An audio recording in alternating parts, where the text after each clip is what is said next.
Hello, today in class we will learn about the graphical method of defining a function. From the title of the topic, we understand that a graph of the function can be used to define the function. I will draw a graph for you of a linear function. I will draw a graph for you, and this graph will be given to you in the problem statement. And you must determine this functional relationship. If you have in the problem statement a graph of the function drawn, then you can express the functional dependence using a formula and determine. This is called an equation of a line in mathematics. You need to determine the formula that defines this function graph. In this case, we need to use the following algorithm. If we have a graph, especially a graph of a straight line, then this graph passes through 2 points. I can take any 2 points on the graph of this function and verify that through 2 points we can draw only one unique line. And we can write the equation of this line.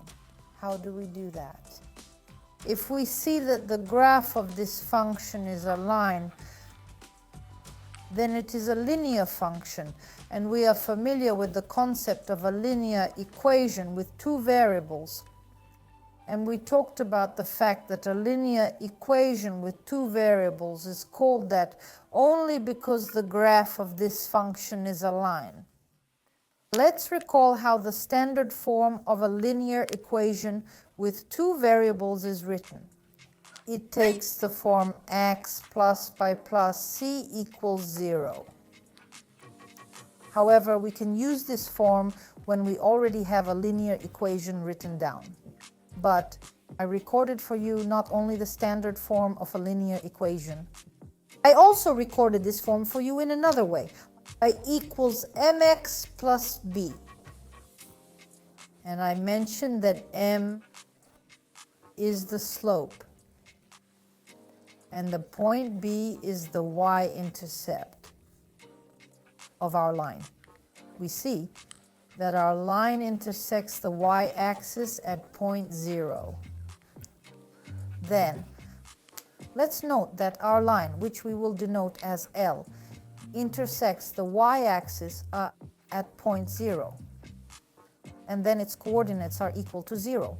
Therefore, the value of b will be 0, and then our function will take the form y equals mx.